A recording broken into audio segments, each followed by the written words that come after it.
Good morning, students. Welcome back to Study Hub. Let's get started with most important questions for JKP. Okay, the first question is which of the following is a volcanic island in India? आपको बताना है कि India के अंदर volcanic island कौन सा है। तो आपको पता होगा कि इंडिया के अंदर सिर्फ एक ही एक्टिव वोल्केनो है, वोल्केनिक जो हमारा कहाँ पर है, बैरन आइलैंड्स में है। ठीक है, बैरन आइलैंड में है हमारा active volcano, it is Barren Island. ठीक है, तो बैरन आइलैंड जो है ये हमारा नॉर्थ एंड मिडिल अंडमान का पार्ट है। ठीक है, देखिए यहाँ पर नॉर्थ अंडमान है, फिर उसके बाद मिडिल अंडमान है, उसके बाद यहाँ पर सदर्न अंडमान है, उसके बाद यहाँ पर है डंकन पैसेज। ठीक है, डंकन पैसेज। उसके बाद यहाँ पर जो है हमें यहाँ पर देखने को मिलता है लिटिल अंडमान। ठीक है, तो लिटिल अंडमान जो है वो यहाँ पर है। लिटिल अंडमान से बाकी जो अंडमान है वो सेपरेट होता है थ्रू द डंकन पैसेज। ठीक है, और जो बैरन आइलैंड है वो यहाँ पर है। ठीक है, यहाँ पर बैरन आइलैंड। इसके अलावा भी यहाँ पर एक वोल्केनिक आइलैंड है जिसका नाम है बैरन आइलैंड, सॉरी जिसका नाम है नारकोंडम आइलैंड। ठीक है, नारकोंडम आइलैंड जो है वो हमारे डॉर्मेंट जो है वो वोल्केनो है। ठीक है, और हमारा बैरन आइलैंड की बात की जाए तो ये यहाँ पर जो है हमें एक्टिव वोल्केनो देखने को मिलता है। ठीक है, ओके। इसके अलावा अगर हम बात करें तो जो सबसे बड़ा आइलैंड जो है हमारे अंडमान का वो कौन सा है, वो है मिडिल अंडमान। ठीक है, मिडिल अंडमान जो है वो सबसे लार्जेस्ट पार्ट है। ठीक है, इसके अलावा अगर हम बात करें जो हाईएस्ट पीक है हमारी अंडमान एंड निकोबार की वो कौन सी है, वो है सैडल पीक। ठीक है, सैडल पीक है। ठीक है, जो हमारे नॉर्थ अंडमान का पार्ट है। ठीक है, समझ में आई इतनी बात। अब एक और बात मैं आपको बताऊं। ठीक है, ये मैंने आपको पहले बताया था कि अंडमान और निकोबार जो है ये एक दूसरे से अलग होता है थ्रू द 10 डिग्री चैलेंज। ठीक है, 10 डिग्री चैलेंज जो है उससे अलग होता है हमारा अंडमान और निकोबार। ठीक है, और अगर हम बात करें इसकी क्या बोलते हैं इसको, निकोबार की अगर हम बात करें तो निकोबार के अंदर आपको पता होना चाहिए कि जो ग्रेट निकोबार है वहाँ पर हमें इंदिरा पॉइंट देखने को मिलता है। ठीक है, जो हमारे इंडिया का सदर्न मोस्ट पॉइंट है वो है इंदिरा पॉइंट, जो कहाँ पर है वो है ग्रेट निकोबार में। ठीक है, और ग्रेट निकोबार देखो ये अंडमान है, यहाँ पर जो है डंकन पैसेज है, यहाँ पर हमारे पास सदर्न अंडमान है, उसके बाद यहाँ पर 10 डिग्री चैलेंज है, यहाँ पर निकोबार है। अब निकोबार के बाद जो है यहाँ पर है ग्रेट चैलेंज। तो ग्रेट चैलेंज जो है वो अलग करती है हमारी अंडमान और निकोबार को, किससे, इंडोनेशिया से। ठीक है, ओके। सो इंडोनेशिया से अलग करती है कौन सी, ग्रेट चैलेंज। ठीक है, ये बात भी आपको याद रखनी है। उसके बाद नेक्स्ट बात करते हैं किसके बारे में, तो सारे हो गए। यहाँ पर नेक्स्ट क्वेश्चन देखते हैं। Okay, who was the first chief election commissioner of India? आपको बताना है कि इंडिया के पहले चीफ इलेक्शन कमिश्नर जो थे वो कौन थे। सबसे पहले आपको पता होना चाहिए कि चीफ इलेक्शन कमिश्नर जो है ये हमारे अंडर आर्टिकल नंबर 324 जो है part number 15 of the constitution जो है वो दिया गया है चीफ इलेक्शन कमीशन के बारे में। ठीक है, अब जो इलेक्शन कमीशन जो होते हैं इनकी अपॉइंटमेंट जो है वो किस तरह से होती है, इनको इलेक्ट करते हैं कौन, प्रेसिडेंट। ठीक है, प्रेसिडेंट इलेक्ट करते हैं इनको। ठीक है, for a tenure of 6 years और 65 ईयर्स। ठीक है, तो ये इलेक्ट होते हैं हमारे इलेक्शन कमीशन। जो पहले हमारे चीफ इलेक्शन कमिश्नर जो थे वो कौन थे, वो थे हमारे सुकरमन सेन। ठीक है, अब आपको ये भी पता होना चाहिए कि एट प्रेजेंट जो है 25th चीफ इलेक्शन कमिश्नर है जिसका नाम है राजीव कुमार। ठीक है, ये नाम आपको याद रखना है। इट इज़ ओके, तो he is the chief election commissioner at present. ठीक है, ओके। अब चीफ इलेक्शन कमिश्नर जो होता है इनका काम क्या होता है, देखो जितने भी हमारे इलेक्शंस होते हैं, चाहे वो प्रेसिडेंट का है, चाहे वो वाइस प्रेसिडेंट का इलेक्शन है, ठीक है, चाहे वो किसी भी मिनिस्टर का इलेक्शन, किसी का भी इलेक्शन जो है वो सारा चीफ इलेक्शन कमिश्नर ही करवाते हैं। ठीक है, इलेक्शन कमीशन ही हमारी करवाती है। अच्छा, कौन से इलेक्शन जो है वो ये नहीं करवाते हैं, वो है पंचायत और म्यूनसिपैलिटी। पंचायत और म्यूनसिपैलिटी के इलेक्शन जो है वो हमारी स्टेट इलेक्शन कमीशन जो है वो करवाती है। ठीक है, ये बात समझ में आई। ओके, उसके बाद बात करते हैं जीवी मावलंकर के बारे में। तो जीवी मावलंकर जो हैं ये हमारे फर्स्ट स्पीकर थे लोकसभा के। ठीक है, फर्स्ट स्पीकर। और एट प्रेजेंट जो स्पीकर है वो कौन है, वो है ओम बिरला। ठीक है, ये भी आपको पता होना चाहिए। उसके बाद टी स्वामीनाथन की बात की जाए तो ये भी हमारे 1973 में ये हमारे चीफ इलेक्शन कमिश्नर हुआ करते थे। ठीक है, ओके। सो नेक्स्ट क्वेश्चन, तो when was the voting age limit reduced from 21 to 18 in India? India में जो है वोटिंग एज को रिड्यूस करा गया था। आपको पता है कि पहले वोटिंग एज 21 हुआ करती थी, उसके बाद उसको कम करके 18 कर दिया गया। तो आपको बताना है ये कौन से ईयर में किया गया था। ठीक है, तो आपको पता होगा कि 61st कॉन्स्टिट्यूशनल अमेंडमेंट हुई थी। ठीक है, 1989 में, जिसमें ये जो वोटिंग एज थी इसको रिड्यूस कर करके 21 से 18 कर दिया गया था। ठीक है, तो ये 1989 इसका आंसर हो जाएगा। नेक्स्ट क्वेश्चन देखते हैं। Okay, so when were the first general elections held in India after independence? ठीक है, 1947 में हमारा देश आज़ाद हो जाता है। ठीक है, 1950 में जो है हमारा कॉन्स्टिट्यूशन बन के तैयार हो जाता है। उसके बाद हमारे पहले जनरल इलेक्शंस जो हैं वो कब होते हैं, तो पहले जनरल इलेक्शंस हमारे यहाँ पर 1952 लिखा है, 1951 से 52 के बीच में होते हैं। ठीक है, तो इसका आंसर यही हो जाएगा। ठीक है, तो हमारे पहले जनरल इलेक्शंस होते हैं और इंडियन नेशनल कांग्रेस जो है वो इसमें जीत जाती है। ठीक है, मैक्सिमम वोट्स उनको मिलते हैं। ओके, नेक्स्ट देखते हैं question. Okay, so when did women get the franchise for the first time in India? तो ये हमारे ब्रिटिश इंडिया की बात करी जा रही है कि कब वुमेन जो थी उनको भी राइट मिला था वोट करने का, ठीक है। तो ये हमारा मैंटिक्यू कैम्पस्टोन रिफॉर्म हुए थे 1919 में, जिसमें वुमेन को ये राइट मिला था कि वो भी वोट कर सकती थी, वो भी इलेक्शंस भी लड़ सकती थी, ठीक है। लेकिन यहाँ पर इन्होंने ब्रिटिश इंडिया में क्या था कि ब्रिटिशर्स ने रखा था कि कुछ प्रोविजंस रखे थे और कुछ सिलेक्टेड वुमेन जो होती थी जिनको वो अलो करते थे वोट करने के लिए भी, इलेक्शंस में खड़े होने के लिए भी। अच्छा, वो किस बेसिस पे था? वो रिलीजन के बेसिस पे था, वो था कि एजुकेशन के बेसिस पे था, सोशल स्टेटस की बेसिस पे था। तो इन बेसिस के ऊपर जो है वो कुछ वुमेंस को अलो करते थे वोट करने के लिए। फिर हमारा जब पहले जनरल इलेक्शंस मैंने आपको बताया 1951 से 52 के बीच में होते हैं, तो उसी वक्त जो है सभी वुमेंस को irrespective of the caste, religion, status, education जो है हर एक वुमेन को राइट मिल गया वोट करने का, ठीक है। तो ये ब्रिटिश इंडिया की बात करी जा रही है। तो 1919 में जो है उनको अलो करा था और इम्प्लीमेंट इसको 1921 में करा गया था। और जो हमारा इंडिपेंडेंट इंडिया है वहाँ पे जब हमारे पहले जनरल इलेक्शंस होते हैं 1951 और 1952, हर एक वुमन को अलो कर दिया गया वोट करने का, ठीक है। चलो नेक्स्ट क्वेश्चन देखते हैं।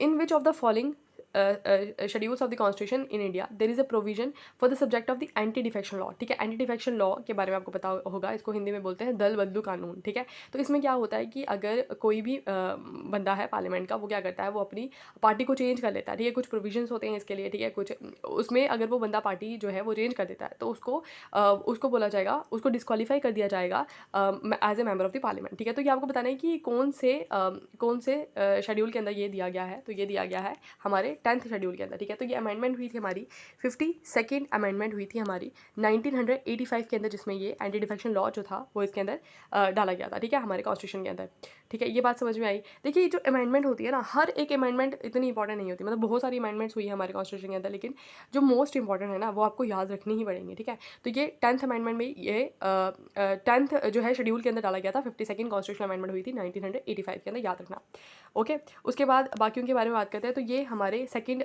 जो हमारा शेड्यूल है वो बात करता है प्रिविलेजेस एंड अलाउंसेस, कुछ मिनिस्टर्स वगैरह के लिए, प्राइम मिनिस्टर, प्रेसिडेंट वगैरह, इन सब के लिए जो है बात करता है। उसके बाद 10th वाले में हमने देखा एंटी डिफेक्शन लॉ। उसके बाद अगर हम 8th की बात करें तो 8th जो शेड्यूल है वो हमारे बात करता है ऑफिशियल लैंग्वेजेस के बारे में, ठीक है।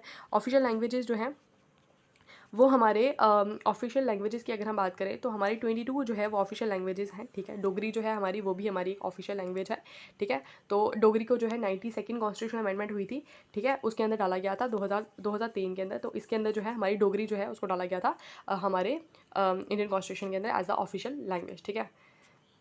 डोगरी, बोडो, मैथाली, संथाली ये डाली गई थी 92nd कॉन्स्टिट्यूशन अमेंडमेंट में, ठीक है। 22 जो है ऑफिशियल लैंग्वेजेस हैं, ठीक है। उसके बाद अगर हम बात करते हैं who has the right to declare an area as schedule and tribal area. आपको बताना है कि ये राइट जो है वो किसके पास होता है कि वो किसी भी एरिया को एज ए शेड्यूल एरिया या शेड्यूल ट्राइब जो है, किसी भी ट्राइब को शेड्यूल ट्राइब जो है वो डिक्लेयर कर सकता है। तो ये राइट जो है वो होता है हमारे प्रेसिडेंट के पास, ठीक है। प्रेसिडेंट की अगर हम बात करें तो प्रेसिडेंट जो है वो अंडर आर्टिकल नंबर 52 जो है प्रेसिडेंट दिया गया है हमारा, ठीक है। तो प्रेसिडेंट जो है ये हमारे हेड ऑफ द स्टेट होते हैं, ठीक है। ये फर्स्ट सिटीजन होते हैं हमारे इंडिया के, ठीक है, ओके। इसके अलावा अगर हम बात करें प्रेसिडेंट के बारे में, प्रेसिडेंट के इलेक्शंस की बात करते हैं। आर्टिकल नंबर 54 जो है वो इलेक्शंस के बारे में बात करी गई है प्रेसिडेंट के बारे में। तो प्रेसिडेंट के इलेक्शंस के लिए जो है सारे के सारे जो हमारे इलेक्टेड मेंबर्स होते हैं, ठीक है। अब जो प्रेसिडेंट के इलेक्शन जो है वो कौन करवाती है? चीफ इलेक्शन कमीशन करवाएगी। अब कौन कौन पार्टिसिपेट करता है हमारे प्रेसिडेंट के इलेक्शन में? अब आपको पता होगा कि हमारी 15th प्रेसिडेंट जो है वो बनी है कौन? द्रौपदी मुर्मू, ठीक है, आपको पता होगा, ठीक है। तो ये हमारे इनके इलेक्शंस जो है वो किस तरह से होते हैं, कौन जो है पार्टिसिपेट करता है हमारे प्रेसिडेंट के इलेक्शन में? देखिए, सारे के सारे इलेक्टेड मेंबर्स होते हैं, ठीक है। इलेक्टेड मेंबर्स होते हैं कहाँ के? हमारे पार्लियामेंट के, यानी कि लोकसभा के भी, राज्यसभा के भी, सारे इलेक्टेड मेंबर्स होंगे। इसके अलावा स्टेट लेजिस्लेचर जो है वहाँ के भी जो है हमारे इलेक्टेड मेंबर्स होंगे। इसके अलावा जो हमारी ऐसी यूनियन टेरिटरीज़ है जहाँ पर लेजिस्लेचर है, जैसे कि अगर हम बात करें दिल्ली की, जैसे कि बात करें पुडुचेरी की, इसके अलावा जम्मू कश्मीर भी, ठीक है। तो यहाँ पर क्या है? यहाँ पर क्या है? लेजिस्लेचर है। तो यहाँ की भी जो इलेक्टेड मेंबर्स होंगे वो पार्टिसिपेट करेंगे प्रेसिडेंट की इलेक्शन में, ठीक है। ये बात याद रखना, ओके। तो प्रेसिडेंट जो है ये रिज़ाइन करेगा और रेजिग्नेशन किसको देगा? वाइस प्रेसिडेंट को। अगर प्रेसिडेंट जो है वो नहीं है ऑफिस में या फिर उसने रिज़ाइन कर दिया तो वाइस प्रेसिडेंट जो होगा वो एज ए प्रेसिडेंट जो है वो काम करेगा, ठीक है। ये बात याद रखना। उसके बाद टेन्योर जो है वो प्रेसिडेंट का 5 ईयर्स का होता है, ठीक है, ओके। तो फर्स्ट प्रेसिडेंट जो थे वो कौन थे हमारे? फर्स्ट प्रेसिडेंट थे हमारे डॉक्टर राजेंद्र प्रसाद, और हमारे एट प्रेजेंट प्रेसिडेंट जो है वो कौन है? 15th प्रेसिडेंट है जो है हमारी द्रौपदी मुर्मू, ठीक है, ओके। नेक्स्ट बात करते हैं हम, ये इसका आंसर है। और वाइस प्रेसिडेंट की बात करें तो vice president is under article number 64 जो है वो वाइस प्रेसिडेंट के बारे में बात करी जाती है। ओके, तो वाइस प्रेसिडेंट जो है इस टाइम पे हमारे वाइस प्रेसिडेंट कौन है, वो है वेंकैया नायडू है, ठीक है। तो अंडर आर्टिकल नंबर 64 जो है प्रेसिडेंट जो है वो एक्स ऑफिशियो चेयरमैन होता है किसका, राज्यसभा का, ठीक है। कहने का मतलब ये है कि अगर कोई बंदा as a vice president elect होता है तो वो राज्यसभा का चेयरमैन भी होगा, ठीक है, ये तो हमें पता ही है। ओके, तो पहले वाइस प्रेसिडेंट जो थे वो एस राधाकृष्णन थे, ये भी याद रखना। और एट प्रेजेंट कौन है, वो है वेंकैया नायडू, ठीक है। और अब वाइस प्रेसिडेंट की जो क्या बोलते हैं इसको, अपॉइंटमेंट जो होती है, इसकी जो इलेक्शंस होते हैं, इनमें कौन कौन जो है यहाँ पर पार्टिसिपेट करता है। देखिए, वाइस प्रेसिडेंट की जब इलेक्शन होते हैं ना, तो उस टाइम पे जो सिर्फ और सिर्फ जो मेंबर ऑफ पार्लियामेंट है, यानी कि लोकसभा और राज्यसभा के, वो आइदर इलेक्टेड है या नॉमिनेटेड है, सारे के सारे मेंबर्स जो हैं वो पार्टिसिपेट करते हैं वाइस प्रेसिडेंट के इलेक्शंस में, ठीक है।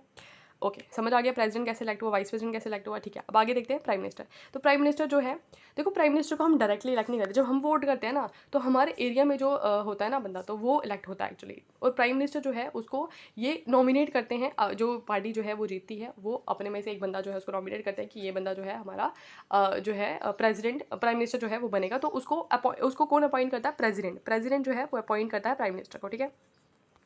और एट प्रेजेंट हमारे प्राइम मिनिस्टर कौन है, वो है हमारे नरेंद्र मोदी, ठीक है। और पहले कौन थे, पंडित जवाहरलाल नेहरू, ये भी बात आपको याद रखनी है, ठीक है। ओके, तो प्राइम मिनिस्टर को अपॉइंट किया जाता है किसके द्वारा, प्रेसिडेंट के द्वारा, ठीक है। होम मिनिस्टर जो है वो कौन है इस टाइम पर, होम मिनिस्टर जो है वो कैबिनेट मिनिस्टर होते हैं, ठीक है, कैबिनेट मिनिस्टर होते हैं। और ये इस टाइम पर हमारे होम मिनिस्टर कौन है, वो है हमारे अमित शाह, ठीक है, ठीक है। तो ये समझ आया। चलो, ये क्वेश्चन का आंसर भी याद रखना, प्रेसिडेंट है इसका आंसर, ठीक है। ओके, नेक्स्ट देखते हैं। The meridian of the Indian standard time does not pass through, ठीक है। इंडियन स्टैंडर्ड टाइम आपको पता होगा कि एक प्राइम मेरिडियन है जो हमारी जीरो, देखो यहाँ पर मैं आपको समझाती हूँ अच्छे तरीके से। पहले इसका आंसर देख लेते हैं कि इंडियन स्टैंडर्ड टाइम जो है ये कहाँ से पास नहीं होता। 82 डिग्री 30 ईस्ट जो है वहाँ पर हमारी क्या है, ये प्राइम मेरिडियन है, ठीक है। तो ये कहाँ से पास होती है, सॉरी इंडियन स्टैंडर्ड टाइम है, यहाँ हमारा IST है, तो ये कहाँ से पास नहीं होती, तो ये महाराष्ट्र से पास नहीं होती, ठीक है। अब इसके बारे में पूरी चीज़ें बताती हूँ मैं आपको। सबसे पहले ये देखिए, ये हमारी अर्थ है, तो ये मैंने आपको बड़ी बार बता दिया, ये 0 डिग्री, ये लैटीट्यूड्स की बात कर रहे हैं हम यहाँ पर। और ये हमारा ट्रॉपिक ऑफ कैंसर है, ठीक है, 23.5 नॉर्थ पे। ये ट्रॉपिक ऑफ कैप्रिकॉन है, ये 23.5 साउथ पे है, ठीक है। तो इसी तरह जिस तरह से हमारी लैटीट्यूड्स है 0 डिग्री है ना, उसके उसके ऊपर चल जाएंगे 1 2 डिग्री 2 3 4 5 इस तरह से जाते जाते हैं। उस तरह से हमारे यहाँ पर लॉन्गिट्यूड्स भी हैं जो यहाँ से हमारे जाते हैं। जो यहाँ पे 0 डिग्री लॉन्गिट्यूड है ना, वो हमारा प्राइम मेरिडियन है, ठीक है, प्राइम मेरिडियन है जो हमारा टाइम जो है वो डिफाइन करता है। तो यहाँ से 0 डिग्री है हमारा। और ओके, तो ये 0 डिग्री जो है हमारा प्राइम मेरिडियन है। तो यहाँ से ग्रीनविच जो है एक जगह है, ग्रीनविच, ठीक है, वहाँ से होते हुए यहाँ पर लंदन में ये जगह है जहाँ से हमारा प्राइम मेरिडियन होकर जाता है, ठीक है। इसके आगे से जो है ईस्ट में जब हम जाते हैं तो यहाँ पर टाइम ऐड होता जाता है, और यहाँ से जब हम वेस्ट में जाते हैं यहाँ पर टाइम जो है सब्ट्रैक्ट होता जाता है, ठीक है। तो इससे 5 और 30 मिनट्स की दूरी पर जो है वो हमारा क्या है, इंडियन स्टैंडर्ड टाइम है, ठीक है। तो इंडियन स्टैंडर्ड टाइम मैंने आपको बता दिया कि सपोज़ ये हमारी अर्थ है ना, तो यहाँ पर जाकर ये हमारा इंडिया है, ठीक है। तो यहाँ पर इंडिया को भी जो है हमने इस तरह से डिवाइड करा है कि हमारा जो है एक जो है यूनिक टाइम हो जाए, जो पूरे कंट्री जो है हमारी फॉलो करती है, वो है 82 डिग्री 30 मिनट ईस्ट पे, ठीक है।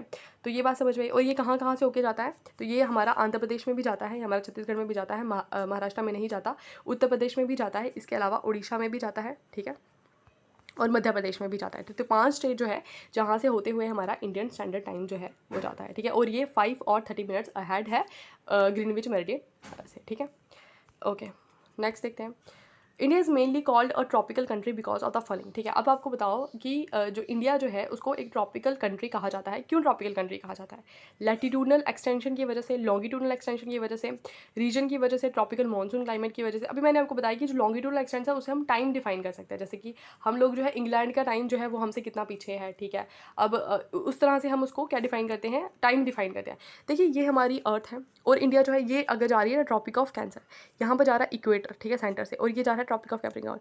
इंडिया जो है हमारा यहाँ पर है, ठीक है, यहाँ पर इंडिया है ना। तो देखिए, इंडिया जो है वो ट्रॉपिकल कंट्री इसलिए है क्योंकि इंडिया जो है वो ट्रॉपिक्स में आता है। देखो, ट्रॉपिक्स, ये लैटीट्यूड एक्सटेंड है, ठीक है, लैटीट्यूड एक्सटेंड है ना, इसलिए इसका आंसर जो है वो क्या हो जाएगा, ए पार्ट। समझ में आई क्या बात है? इंडिया जो है ट्रॉपिकल एरिया में आता है, ट्रॉपिक ऑफ कैंसर है, ट्रॉपिक ऑफ कैप्रिकॉर्न है, इनके बीच में आता है, इसलिए इंडिया जो है उसको ट्रॉपिकल कंट्री जो है वो कहा जाता है, ठीक है।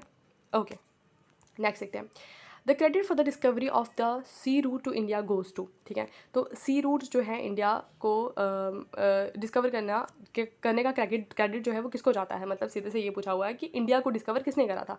तो इंडिया को डिस्कवर जो है, आपने नाम सुना होगा वास्को डी गामा, ठीक है, वास्को डी गामा का नाम सुना होगा। तो ये बंदे जो थे, ये इस तरह से क्वेश्चन आया भी था पेपर में, है ना।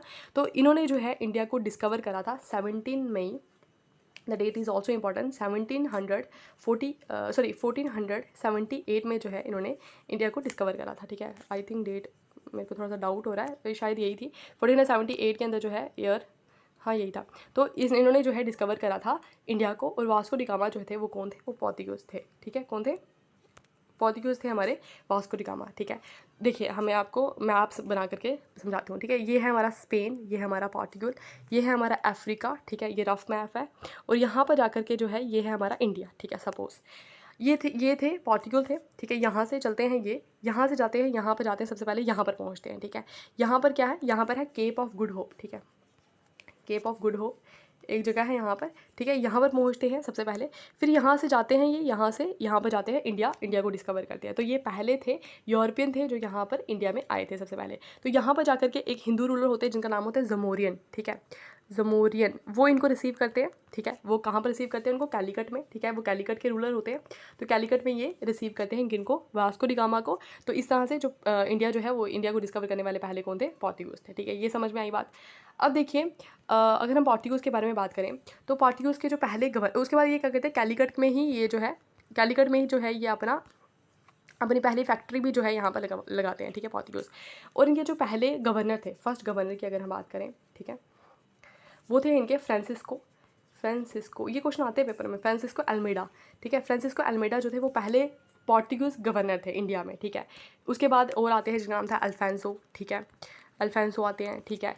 उसके बाद और क्या इंपॉर्टेंट है पोर्तुगीज़ के बारे में, ठीक है, बस इतना ही है। उसके बाद पोर्तुगीज़ के बाद जो यहाँ पर आते हैं वो आते हैं डच, ठीक है।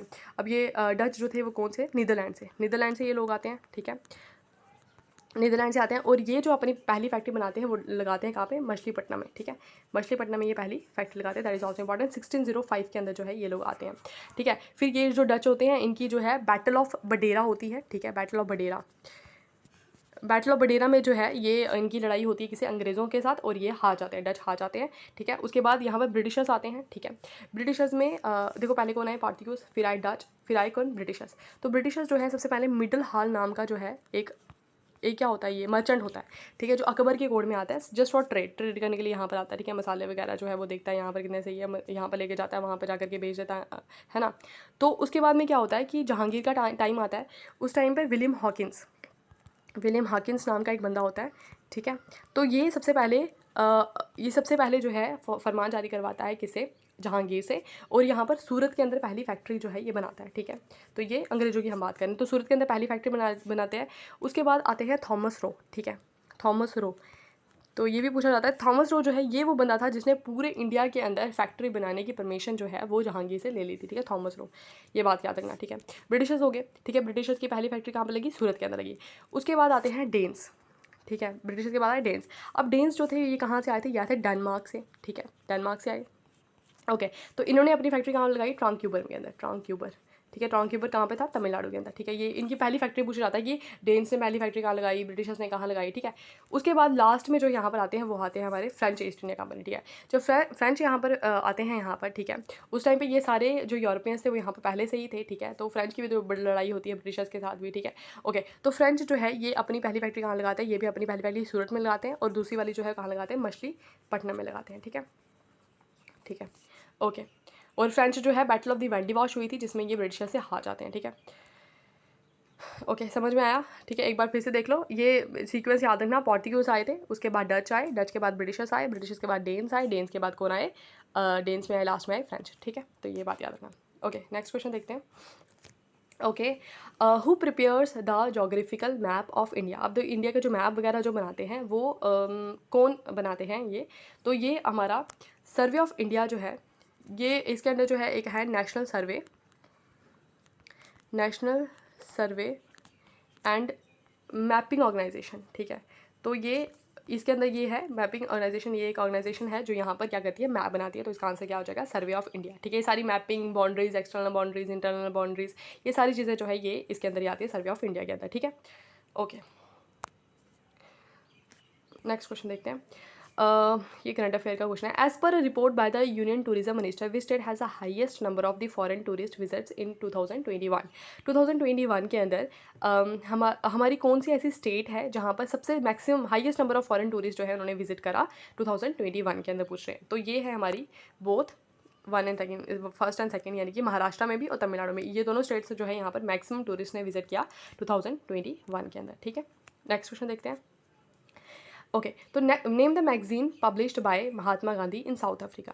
ठीक है, तो आपको पता होगा कि महात्मा गांधी जो है वो साउथ अफ्रीका गए थे और वहाँ पर भी जो है उनके राइट्स के लिए जो है लड़ रहे थे, वहाँ पे भी जो है डिस्क्रिमिनेशन करा जाता था। ठीक है, ओके, तो आपको बताना है कि महात्मा गांधी ने कौन सी मैगजीन जो है वो साउथ अफ्रीका के अंदर पब्लिश करी। तो महात्मा गांधी ने जो है इंडियन ओपिनियन नाम की जो मैगजीन है वो पब्लिश करी थी, कहाँ पर, साउथ अफ्रीका के अंदर। तो ठीक है, नवजीवन हरिजन जो है वो इन्होंने कहाँ पर लिखी है, वो इन्होंने इंडिया में लिखी है। ठीक है, तो ये 1915 में जो है महात्मा गांधी जो है इंडिया में आते हैं। ठीक है, 9 जनवरी को, और इस 9 जनवरी को जो है हम प्रवासी दिवस मनाते हैं। ठीक है, प्रवासी दिवस, जिस दिन गांधी जी जो है यहाँ पर आए थे। ठीक है, इनके पॉलिटिकल गुरु जो है गोपाल कृष्ण गोखले, उनकी डेथ हो जाती है। ठीक है, तो उसके बाद गांधी जी यहाँ पर आते हैं और ठीक है, तो नेक्स्ट देखते हैं।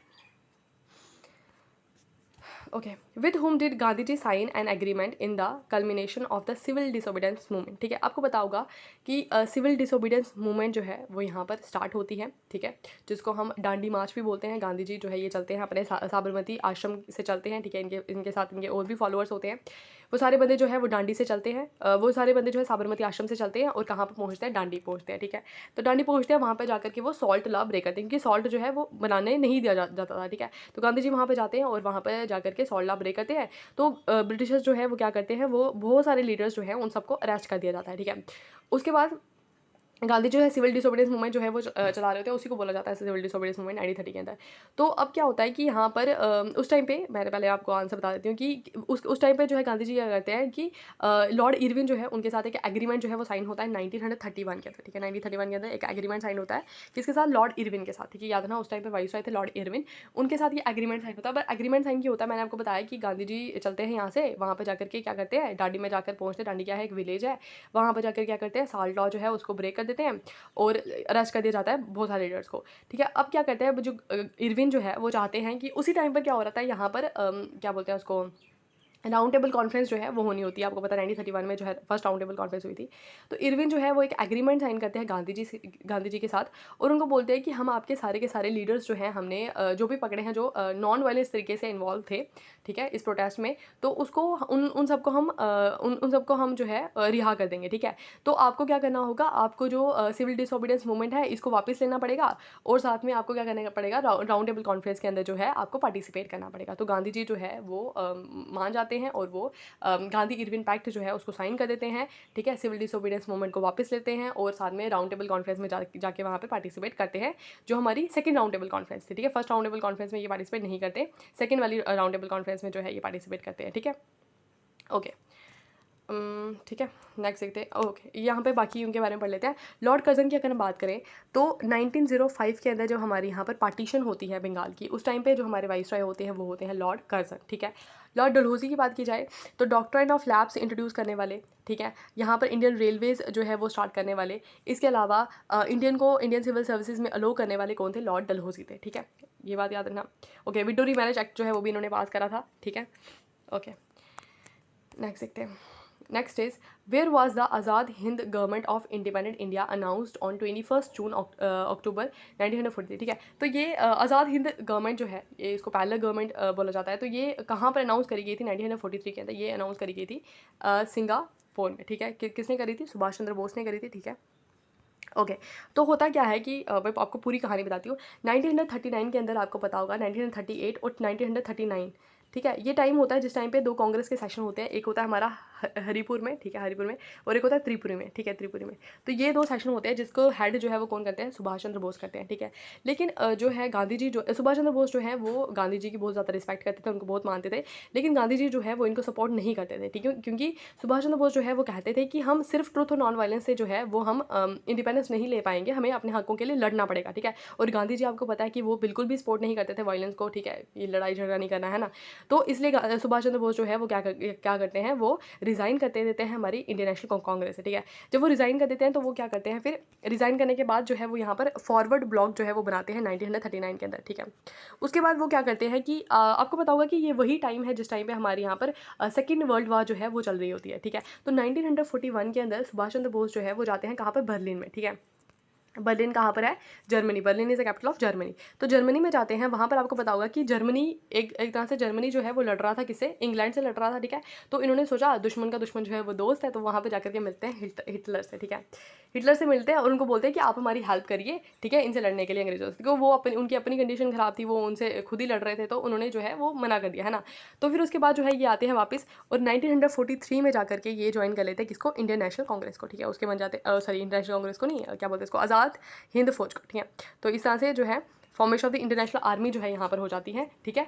और यहाँ फिर वो यहाँ पर 1943 में जो है 21 जून को जो है अनाउंस कर देते हैं पैलेस गवर्नमेंट सिंगापुर के अंदर, ठीक है, सिंगापुरी सांस है, जिसको आज़ाद हिंद गवर्नमेंट जो है वो भी बोला गया, ठीक है। नेक्स्ट देखते हैं। ओके, तो during the Indian freedom struggle the Simon commission was appointed for the following purposes, ठीक है। आपको बताना है कि जो साइमन कमीशन है उसको किस लिए अपॉइंट किया गया था, ठीक है। सबसे पहले इसका आंसर मैं आपको बताती हूँ कि साइमन कमीशन को पहले कब किया गया था,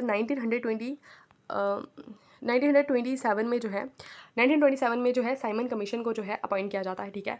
अब साइमन कमीशन को अपॉइंट क्यों किया जाता है, to review the progress of the reforms of 1919। आपको पता है 1919 के अंदर यहाँ पर मैंटिग्यू क्लैंसफॉर्म रिफॉर्म्स आते हैं, जिसमें डायरेक्टरी की बात की जाती है, जिसमें बात की जाती है बाइकैमरिज्म की बात की जाती है, जिसमें फर्दर रिफॉर्म्स की बात की जाती है। तो इंडिया में फर्दर रिफॉर्म्स की बात की जाती है, तो इसके लिए जो है साइमन कमीशन जो है यहाँ पर अपॉइंट की जाती है, ये चेक करने के लिए कि क्या फिजिबिलिटी है और जो है और हम यहाँ पर रिफॉर्म्स कर सकें इंडिया के अंदर, ठीक है। तो उसके लिए जो है ये कमेटी बनाते हैं, 7 मेंबर कमेटी होती है, जिसके हेड जो है वो कौन होते हैं, सर जॉन साइमन, ठीक है।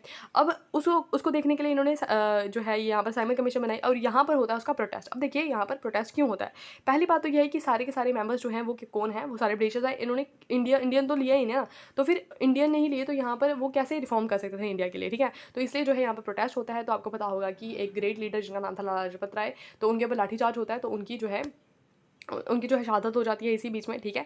तो साइमन कमीशन इंडिया में आता है 1928 के अंदर, ठीक है, to review the progress of the reforms of 1919। That is important question, ठीक है। नेक्स्ट देखते हैं।